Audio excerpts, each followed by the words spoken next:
Hey everybody, welcome back to the box office breakdown for the weekend of April 22nd through the 24th. I am Huck, and man, we had a nice little weekend, a nice little divvying up of the box office take. Had a couple of new movies slide into the top 10, and a couple of big names sliding out of the top 10.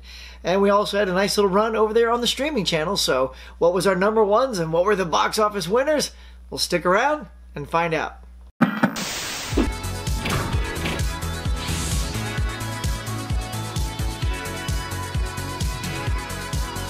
Alright, my friends, now before we dive into the box office top 10, as this great t-shirt that my wife gave me for my birthday, please hit like and subscribe. I'd really appreciate that. This is in case I don't forget, I can remind you subtly throughout this video. Anyway, let's get on to the top 10. Now, before I start with the number one, I just want to say, just leaving the top 10 finally are two juggernauts that really stuck it out and did very well for themselves, and that was The Batman, just dropped out of the top 10 finally to number 11, and Uncharted went to number 13.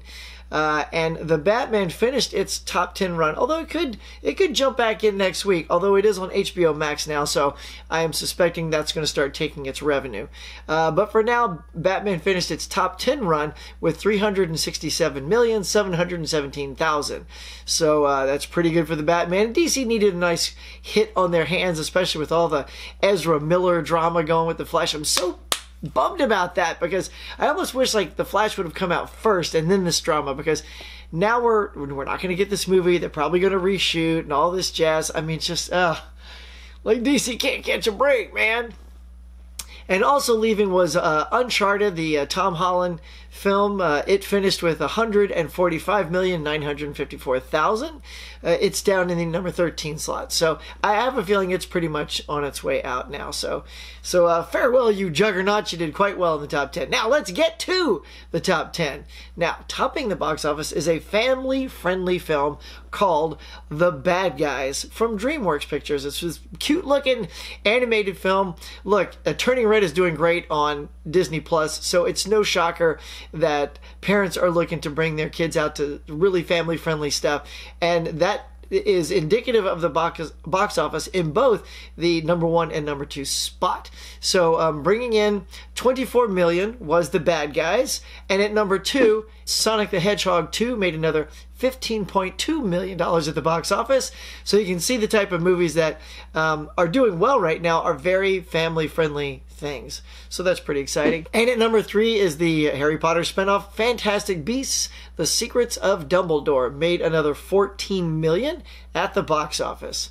And now another new film. In fact, the next two are brand new films to the top 10. The first one is The Northmen, this very violent and epic Viking type movie. Lots of gore and violence, I hear, with this film, and that was a big enough draw to get $12 million at the box office.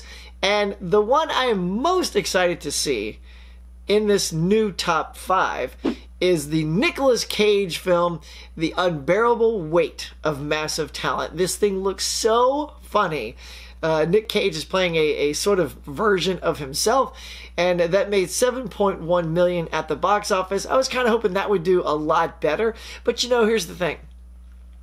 We all love Nick Cage, but I feel like he's been out of that box office limelight for a while, like really like hitting it up there. So I think by the time he kind of came back out with something like this, his audience is still here. We're sort of that home video, physical media audience that collects his movies.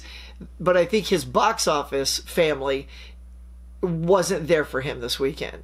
But I have a feeling, I just have a hunch this is a really good movie, and hopefully word of mouth will boost this one up, much like it did number 6.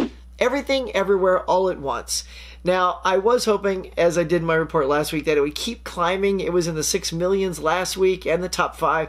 Now it's right back down to number 6 with another 5.4 million. So it is now starting to drop just a little bit. It only dropped 12.3%, which is phenomenal. So this film is doing really well for itself, and I hope it keeps going and finds an audience when it comes out on streaming and physical media. And at number 7, Sandra Bullock is still in there with The Lost City, made another $4.3 million. And after that, we got Father Stew at number 8 with $3.3 million. And rounding out the bottom two, number 9 is Morbius with another $2.2 million at the box office. And rounding out the top 10 is the Michael Bay film Ambulance, which pulled in another $1.8 million at the box office.